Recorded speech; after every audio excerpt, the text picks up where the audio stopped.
প্রিয় দর্শক, আবারও শুভেচ্ছা জানাচ্ছি ডাকরুমে। আমি জানি আপনারা অধীর আগ্রহে বসে আছেন, কারণ আজ আমাদের সাথে আছেন শাহ সাজ্জাদ, যিনি শুধুমাত্র একজন আলোকচিত্রী নয়, যিনি নিজেকে ফটোগ্রাফির কোচ বলেন এবং যিনি ফটো লাউঞ্জ নামে একটি ভিন্নধর্মী ওয়ার্কশপ বেসড ফটোগ্রাফি প্রতিষ্ঠান তৈরি করেছেন। চলুন কথা বলি সাজ্জাদ ভাইয়ের সাথে। সাজ্জাদ ভাই, শুভেচ্ছা ডাকরুমের সেটে। শুভেচ্ছা। কেমন আছেন? ভালো, তুমি? আমি ভালো, চলছে। সাজ্জাদ ভাই, আপনাকে দেখলে প্রথমে আমার যে জিনিসটি মনে হয়, আপনি প্রমাণ করেছেন শুরুর আসলে কোনো বয়স নেই। আপনি যখন ফটোগ্রাফি শুরু করেছেন, আমি যদি ভুল না করি, তখন আপনার ৪৫ বছর বয়স।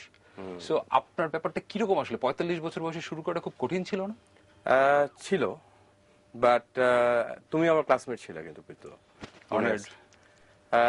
অবশ্যই একটা ভয়ের মধ্যে ভীতির মধ্যে ছিলাম, কিন্তু তারপরে কিন্তু আমার মধ্যে একটা ইচ্ছা ছিল যে তোমাদের সাথে কিন্তু আমি সমান তালে আমার রেজাল্টটা থাকবে, এবং তুমি জানো যে আমি মোটামুটি তোমাদের পাশাপাশি একটা ভালো রেজাল্ট নিয়ে বের হয়ে আসছি। সেই সময় ফটোগ্রাফি এখন যে পপুলারিটি আসছে, সেটা কিন্তু ওই সময়টা তখনও আরেকটু কম ছিল। ডেফিনেটলি এটা একটা কি বলবো, এটা একটা সময় লাগার বিষয় ছিল ওই সময়টা। জি জি। তো তখন কিন্তু একটা প্যারাডক্স কাজ করছিল মনের ভিতরে, যে তোমরা না একটা ক্যারিয়ার তৈরি করলা, তুমি তো ওয়েডিং ফটো জার্নালিজমকেও বাংলাদেশে প্রথমবারের মতো এস্টাবলিশ করে নিয়ে আসছো, বাট আমার সময় এখন আমি কিভাবে ক্যারিয়ার তৈরি করবো, সেটাই একটা জায়গা ছিল। তাও একটা জিনিস বুঝতেই পারছি, হয়তো শিক্ষকতা করতে হবে, but at the same time আমার কাছে একটা যেটা ছিল যে আমি ওই সময় বুঝতাম যে বাংলাদেশে কিন্তু ফটোগ্রাফি কিন্তু তখন আমাদের মধ্যে কিন্তু সেই ইয়েটা ছিল না, যে বাংলাদেশে কিন্তু এখনো কিন্তু সেই ইন্ট্রোডাকশনটা নাই ফটোগ্রাফির যে বিশাল ব্যাপারগুলো, বা আমরা কি কি সাবজেক্টগুলো পড়ি। সে তোমার কি মনে আছে, আমাদেরকে অ্যানথ্রোপোলজি পড়তে হতো, আমাদেরকে আর্ট হিস্ট্রি পড়তে হতো, ডকুমেন্টারি জার্নালিজম তো ইয়েই দিলাম। তা তখন একটা প্রফেশন হিসাবে একটা প্যারেন্টসরাও কিন্তু এটাকে সেভাবে কিন্তু কোনোদিন ওই সময় কি গ্রহণ না, তখন পর্যন্ত আসলে খুব কঠিন ছিল। আমাদের জন্য তো ডেফিনেটলি কঠিন ছিল, আপনার জন্য আরো বেশি কঠিন ছিল নিঃসন্দেহে। তো আমি ভাবলাম যে ফ্যান্টাস্টিক, ঠিক আছে। তারপর আমি চেষ্টা করছি, আমি রেজাল্ট ভালো করার চেষ্টা করছি। অবশ্যই আমি ভালো রেজাল্ট করছি, এটা আমাদের অনেকের চাইতে অনেক বেশি ভালো রেজাল্ট করলাম। তখন আমার মাথায় যেটা আইডিয়াটা খেললো যে ঠিক আছে, তাহলে this photography should be introduce to the mass people of the Bangladesh. আমার দেশের লোকদের, ওনাদের কিন্তু বেসিক কোনো আইডিয়াও না যে অ্যাকচুয়ালি ফটোগ্রাফির যে অনেকগুলো জনরা বলি আমরা, বা ক্যাটাগরি যদি আমি বলতে চাই, which is not appropriate, but তারপরে যদি আমি তো অনেক টাইপ অফ ফটোগ্রাফি আছে, এবং কোনটা থেকে যে কোনটা ভালো বা কম্প্যারিজনের জায়গা কিন্তু আমি খুব একটা দেখি না প্রীত। আমি যেটা দেখি সেটা হলো, আমরা যে টাইপ অফ ফটোগ্রাফি করি সেটাতে আমরা এক্সেলেন্স, এবং যেটা কিন্তু আমাদের বাংলাদেশের ছেলেমেয়েরা কিন্তু ভালোই আন্তর্জাতিক একটা কি বলবো ভালো করছে, অনেকে বিভিন্ন সেক্টরে। হ্যাঁ, সো ফটো লঞ্চ শুরু করার পেছনে কারণটা আসলে কি ছিল? একটা প্ল্যাটফর্ম তৈরি করা ফর দ্য ফ্রেশার। আমার ওখানে কিন্তু যেটা which is something different, যে তুমি ইচ্ছা করলে এখানে এসে আমার ফ্যাসিলিটিস ইউজ করে you can do your business. আমি তোমাকে I will give you visiting card, you can use office space, studio space, and তুমি একটা কমার্স প্ল্যাটফর্ম যেখানে you will be doing business.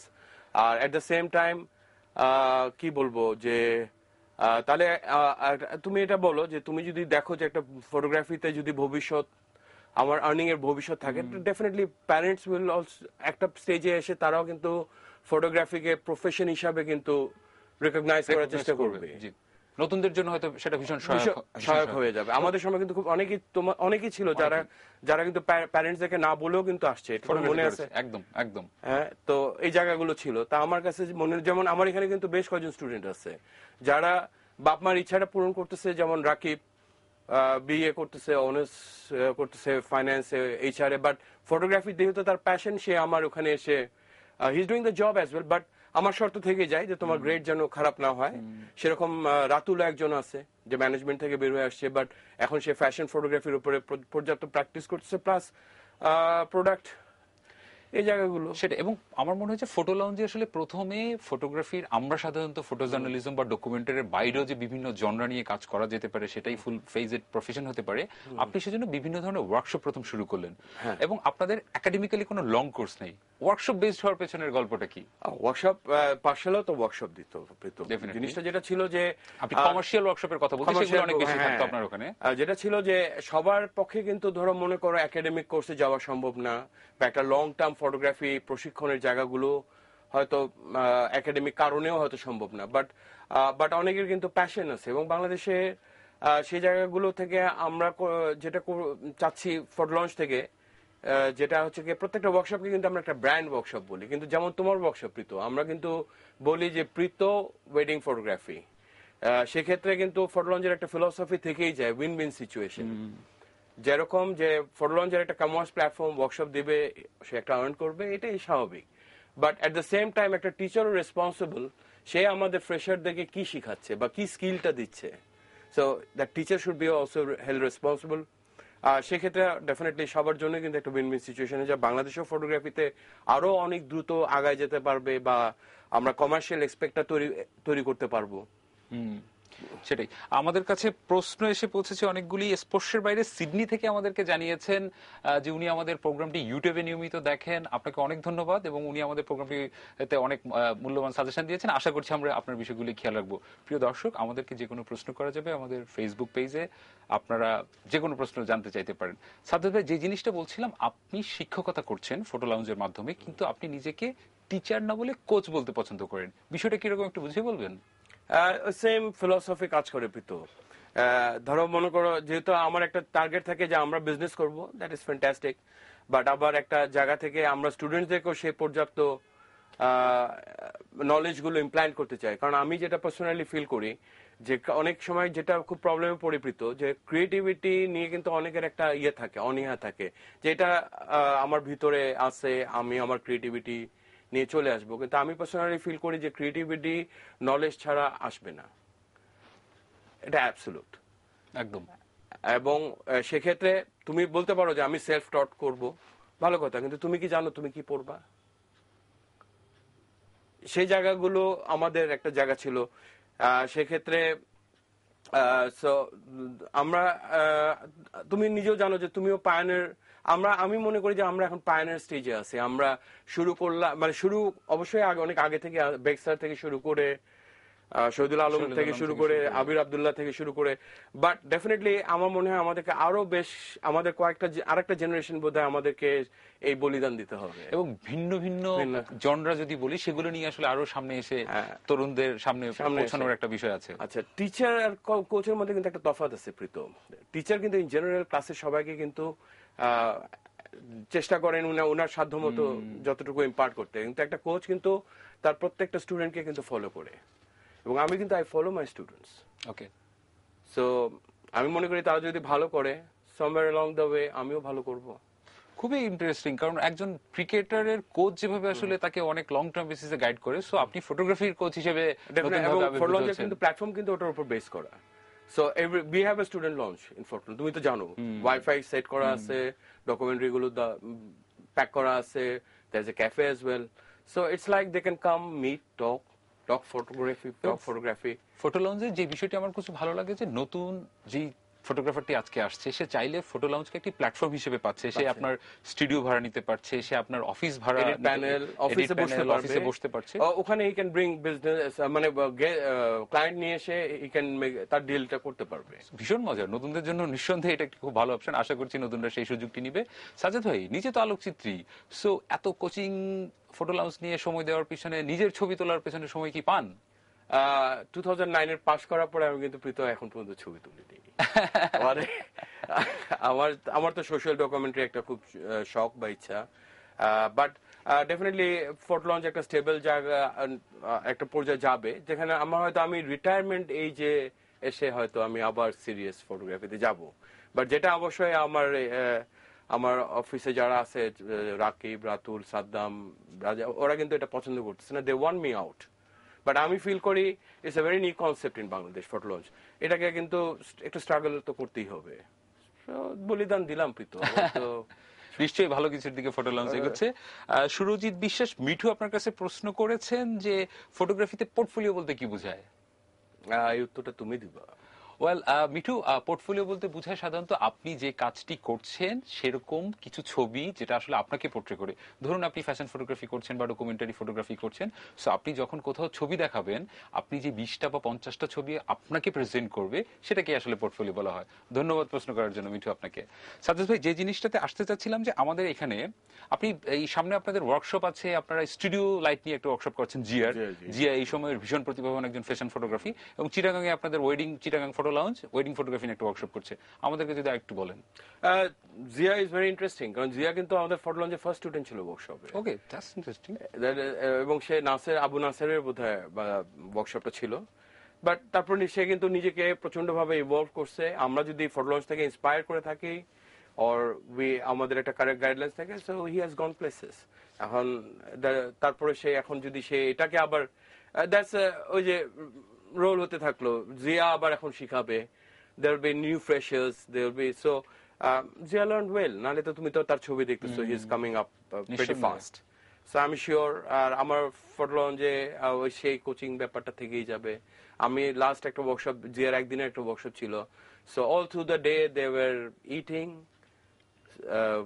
Sleeping, talking, taking pictures, এবং এর 9টার সময় তারা ছবি দেখে they were deciding okay what is good or bad about it, and that's good.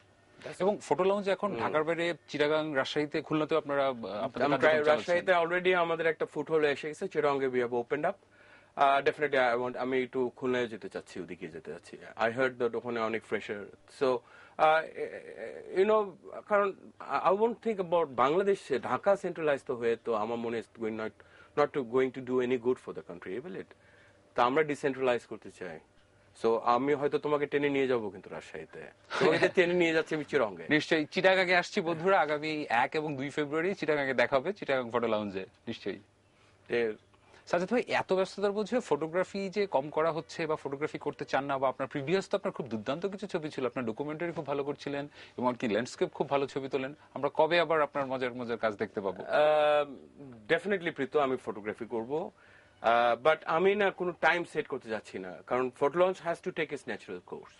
কারণ আমাদের কনসেপ্টটা নিউ, মানুষকে এটাকে অ্যাপ্রিসিয়েট করা, রিয়েলাইজ করা, তারপরে হয়তো আমাকে একটা ন্যাচারাল টাইম দেবে। তুমি ভুলে যাচ্ছ আমি কিন্তু 46 ইয়ার্সে আসছি। Before that I was into lot of professions. প্রিয় দর্শক, আপনারা ফাঁকে ফাঁকে সাজ্জাদ ভাই তোলা ছবি দেখতে পাচ্ছেন স্ক্রিনে। there are a lot of professions, right? আমি এটা পার করে আসছি, তা আমি কিন্তু কোনো টাইম লাইনে বের হতে চাচ্ছি না। আমার মনে হয় যে ইনিশিয়াল প্রাইমারি ফটো লঞ্চ যে তার ইয়েতে যাবে, তার একটা টার্গেটে চলে যাবে, তখন হয়তো আমার ছেলেরা আমাকে give me free time to do it, and I love to do it, কারণ I want to do some real good work. এটা নিঃসন্দেহে আমরা চাই সাজ্জাদ কোচিং এর পাশাপাশি যেন ফটোগ্রাফিটাও কন্টিনিউ করে। শুভ একটি প্রশ্ন করেছে, সেটি হচ্ছে যে ছবি তোলার সময় ট্রাইপডের ব্যবহার আসলে কতটুকু গুরুত্বপূর্ণ, বা ট্রাইপড কি ব্যবহার করা উচিত সব ছবি তোলার ক্ষেত্রে? সব ছবির ক্ষেত্রে না, বাট কিছু কিছু ক্ষেত্রে অবশ্যই। আবার অনেক সময় কিন্তু ট্রাইপডের একটা নেগেটিভ প্রভাব থাকে, সে কিন্তু খুব একটা স্পেস দেয় না, তুমি নিজেও জানো। যে আমি হয়তো দেখা গেছে আমি একটু টিল করতে চাচ্ছি বা একটু উপর উঠাতে চাচ্ছি, যখন দেখা গেল আমার ওই সেট আপটা আসে না। So but definitely certain times you need a tripod. Long এক্সপোজারের ক্ষেত্রে, সানসেটের ছবি তুলতে গেলে, অবশ্যই ল্যান্ডস্কেপ তুলতে গেলে সেটা নিঃসন্দেহে ট্রাইপডটি খুব কাজে লাগবে। So one can learn both, I mean they can learn, practice তো থাকা দরকার যে আমি ট্রাইপড দিয়ে কাজ করতে, কিন্তু it's not that easy. So ওই কাজগুলো করেও দেখতে পারে। তারপর আমার মনে হয় এক একটা ফটোগ্রাফার ইন্ডিভিজুয়ালি সে ডিসাইড করতে পারে যে সে কি ট্রাইপড ইউজ করবে না। আমি ম্যাক্সিমাম টাইম কিন্তু হাতে উঠাই। ওকে, সাজ্জাদ ভাই, একটা জিনিস জানতে চাই, একজন সেলিব্রিটি ফটোগ্রাফার কি একজন ভালো শিক্ষক হতে পারে? তুমি কি মনে করো তোমাকে শিক্ষক? সেটা তো আমার ছাত্ররা বলবে, কিন্তু আপনি কিভাবে দেখেন আসলে বিষয়টি? আমি মনে করি ডেফিনেটলি পারে, বাট ওই টিচারের কিন্তু একটা কমিটমেন্ট লাগবে। কারণ একটা ছাত্রকে কিন্তু ইনিশিয়ালি আমরা কোনো একটা বেসিক কোর্স বা একটা ওয়ার্কশপ দিয়ে কিন্তু it's not the end. Photography কিন্তু হিউজ একটা সাবজেক্ট, সো একটা ছাত্রকে ফলো করাটা খুব ইম্পর্টেন্ট। আবার ছাত্ররাও চাবে কিন্তু অনেক সময় তোমাকে কিন্তু বিরক্ত করবে যে স্যার আমার ছবিগুলো দেখে দেন বা আমার একটা। সো সেক্ষেত্রে এখন একটা সেলিব্রিটি ফটোগ্রাফার যদি কমিটমেন্ট না করতে পারে, তাহলে আমি বলবো শিক্ষকতা না আসলেই ভালো। বাট যদি তার কমিটমেন্টটা থাকে আমি ডেফিনেটলি সে অবশ্যই ভালো একজন শিক্ষক হতে পারবে। সো কমিটমেন্টের বিষয়টি আসলে যখন একজন শিক্ষক ফটোগ্রাফিটা শুরু করেন তার কি কমিটমেন্ট হওয়া উচিত? কারণ সে নিজে তো ফটোগ্রাফির পিছনে অনেক সময় দিচ্ছেন, শিক্ষকতা করছেন হয়তো তার মেসেজ দেওয়ার জন্য, সেটা কিভাবে আসলে হওয়া উচিত? আমার তরফ থেকে বলি, আমি যেভাবে দেখি, Please. যেটা হলো যে টাইম ম্যানেজমেন্ট একটা ব্যাপার থেকে যায়। তো তুমি সারাদিন কিন্তু ব্যস্ত, তারপরে কিন্তু you make time to come here. আর আমি কিছুক্ষণ আগেও তোমার সাথে চা খেতে খেতে জানলাম যে তুমি একটা কাজ থেকে এখানে দৌড়ে আসছো, টাইমলি আসছো, বাট সো তুমি হোয়াট ইউ ডুইং, একটা টাইম ম্যানেজমেন্ট থাকে বা তোমার একটা প্রায়োরিটি হয়তো সেট করা আছে, and this are certain guidelines আমরা সবসময় কিন্তু ছাত্রদেরকে দিতেই পারি। সেটাই। এবং আসলে যখন আসলে আপনি 10টি মানুষের সামনে দাঁড়িয়ে কথা বলছেন বা 50টি মানুষ যখন আপনার দিকে তাকিয়ে আছে, সেক্ষেত্রে আপনার সেই লেভেলের রিসার্চটা থাকা উচিত যখন yes. 10টা মানুষের সামনে কথা বলছেন। ওই ডেফিনেটলি Definitely. সেটা থাকা উচিত। ফটোগ্রাফির এই স্টেজে এসে সাজ্জাদ ভাই আপনি কি মনে হয় সামাজিকভাবে এখনই কি আসলে আমাদের দেশে বাবা মারা ফটোগ্রাফিকে পেশা হিসেবে নিচ্ছে, বা সমাজ আসলে কোন জায়গাটায় আছে আসলে ফটোগ্রাফির এই সময়টায় আমরা? হ্যাঁ, আমি কিন্তু এখানে শুধু বাবা মাকে বলবো না, এখানে আমাদের সরকারও বলবো, সবাইকে একটা জায়গায় রিকগনাইজেশনে আসতেই হবে, একটা কনসিস্টেন্স আসতে হবে। আমাদের শিক্ষকতা ফটোগ্রাফির ক্ষেত্রে পোর্ট্রেট, আমি যদি একটা পোর্ট্রেটের ডেফিনেশন দেই, আমি যা দিব তুমি কি তাই দিবা? তা আমাদের মধ্যে কিন্তু সেই জায়গাটা কিন্তু এখনো তৈরি হয়নি। আমরা কিন্তু এখন পর্যন্ত কিন্তু সেই একত্রিত একটা জায়গায় এসে আমরা কিন্তু একটা মডিউল বা স্ট্রিমলাইন করিনি। এখনো কিন্তু অনেকগুলো ঝাপসা ব্যাপারগুলো থেকেই গেছে, বাট এটা একটা সার্টেন টাইমে আসবে। এবং অবশ্যই আমরা আশা করব যে আমাদের যে কোনো সরকারি হোক আমাদেরকে একটা পৃষ্ঠপোষকতা করবে এবং তারা এটা রিয়েলাইজ করবে এটার গুরুত্বটা একটা জায়গা থেকে। সেক্ষেত্রে হয়তো তো আমাদেরকে সেই সোশ্যাল ডকুমেন্টারি জার্নালিজমের নানান জায়গা থেকেই একটা একটা ভালো এক ধরনের এক্সাম্পল সেট করতে হবে। বাট ডেফিনেটলি, বাট ফটোগ্রাফি কিন্তু গ্রোথ আছে, it's growing, and younger generation they are more interested in that. যতটুকু না নোবেলটি, তা থেকে কিন্তু পেন, ডেফিনেটলি এটা তুমি ভালো করে বলতে পারবে। এবং আমাদের সামনে এখন কিছু প্যারামিটার সেট হচ্ছে। আমাদের সামনে একজন শহীদুল আলম আছে, একজন আবির আব্দুল্লাহ আছে, একজন মুনিম ওয়াসিফ আছে, একজন সাজ্জাদ আমাদেরকে পথ দেখাচ্ছে। সবকিছু মিলিয়ে আমি আসলে প্রীত রেজাও তো বলতে পারি, তুমি যখন ওয়েডিং জার্নালিজমে চলে গেলা, সো ওয়েডিং একটা জার্নালিজম হতে পারে, এটা কেউ ভাবার জায়গা ছিল? এটা ডকুমেন্টারি, এটা ইটস এ ডকুমেন্টারি। একটা স্টুডিও পোর্ট্রেট, ফ্যামিলি পোর্ট্রেট করলেও কিন্তু it's a vernacular photography, that's something very important to the people. তা আমরা কিন্তু ফটোগ্রাফি করি for the sake of the people, for the sake of the population. সেক্ষেত্রে কিন্তু প্রত্যেকটা জায়গায় কিন্তু সে গুরুত্বটা বহন করতে থাকে। এটা কি খেয়াল করে দেখছো? নিশ্চয়ই। তাই না? তো সেক্ষেত্রে কিন্তু অনেকেই, এবং আমার মনে হয় এটা কি আমাদের চয়েস। তুমি আমাকে থ্যাংক ইউ সো মাচ যে তুমি আমাকে ফটোগ্রাফি করতে বলো, দিস ইজ বিউটিফুল, কারণ আমি এনকারেজ হলাম, আমি ইন্সপায়ার্ড হলাম তোমার দ্বারা। But at the same time কিন্তু this is our choice what we plan to do with our life. তুমি হোয়াট ইউ প্ল্যান্ড। নিশ্চয়ই। কারণ আমি কিন্তু তোমাকে ক্লাসে কিন্তু আই ওয়াজ ভেরি কিন যে তুমি you are doing a documentary, তাই না? নিশ্চয়ই। But definitely photography, wedding is also a documentary. সেটাই। এবং তুমি কি করলা, এটা একটা প্রচন্ড একটা রেসপেক্টেবল জায়গায় নিয়ে চলে গেলা, যেখানে অনেক একটা বড় ইয়ে চলে আসবে, এন্ড এভেনচুয়ালি ওই ঘুরে ফিরে কিন্তু ওই আমাদের ফটোগ্রাফির বিভিন্ন জনরা নিয়ে আসলে যার যেটা ভালো লাগে সে আসলে সেটাই করে। এখানে কম্পারিজনের কিন্তু জায়গা নেই প্রীত। সেটাই। আই মিন, আমার কথা হলো কি, whatever genre you do, we do it good, বা আমরা অন্তত আন্তর্জাতিক মানে যাওয়ার ক্ষমতা রাখি, এটা কিন্তু অলরেডি প্রুভেন। নিঃসন্দেহে।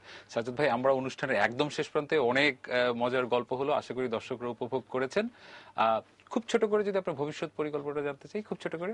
Definitely, to be very simple, to introduce photography তার সত্যিকার অর্থে to the whole of Bangladesh population. তাহলে হবে কি, প্রসপেক্টটা তৈরি হবে, মার্কেটটা তৈরি হবে। This is what photo launch is also about, this is what I am also about. Sajjad ভাই, আপনাকে অনেক ধন্যবাদ আমাদেরকে ডার্করুমে সময় দেওয়ার জন্য। Thank you so much for giving me this platform, and of course the ATN people. Thank you. আমাদের হাতে খুব মজার একটি ক্যামেরা আছে ফুজি ফিল্মের, আমরা ক্যামেরা দিয়ে আপনার একটা ছবি তুলতে চাই। আমার চুল ঠিক আছে? ঠিক আছে, সব ঠিক আছে। মজার বিষয়টি হলো এই ছবিটি মাত্র 20 সেকেন্ডে প্রস্তুত হয়ে যাচ্ছে এবং আমরা অলরেডি হাতে পেয়ে গেছি আমাদের সেই কাঙ্ক্ষিত ছবিটি। ফুজি ফিল্মকে ধন্যবাদ এই মজার ক্যামেরাটি আমাদেরকে স্পন্সর করার জন্য। সাজ্জাদ ভাই, আপনাকে ফুজি ফিল্মের সৌজন্যে থ্যাংক ইউ কার্ড এবং এই ছবিটি উপহার দিতে চাই। Thank you so much, and thank you Fujifilm as well, thank you. and ATN of course. প্রিয় দর্শক, সাজ্জাদ ভাইয়ের সাথে কথা বলে আমরা আজ জানলাম 45 বছর বয়সে শুরু করেও আসলে ফটোগ্রাফার হওয়া সম্ভব। এই মানুষটি আমাদেরকে দেখিয়েছেন শুরুর আসলে কোনো বয়স লাগে না। আশা করছি অনেকেই আজকে অনুপ্রাণিত হবেন একজন শাহ সাজ্জাদকে দেখে।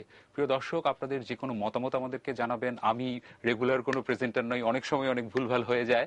আশা করছি আপনাদের মতামত, সাজেশন আমাদেরকে সঠিক পথে নিয়ে যাবে। সবাইকে শুভরাত্রি জানিয়ে আজকের মতো শেষ করছি।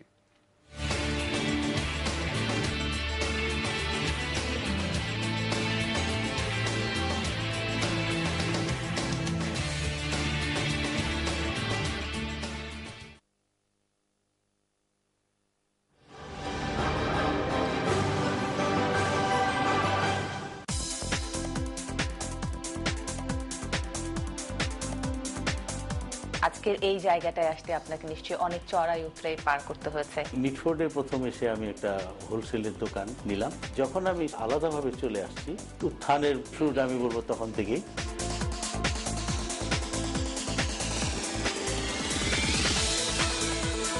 লোন দিচ্ছেন, একটু চড়া সুদে লোন দেওয়ার বিষয়টাই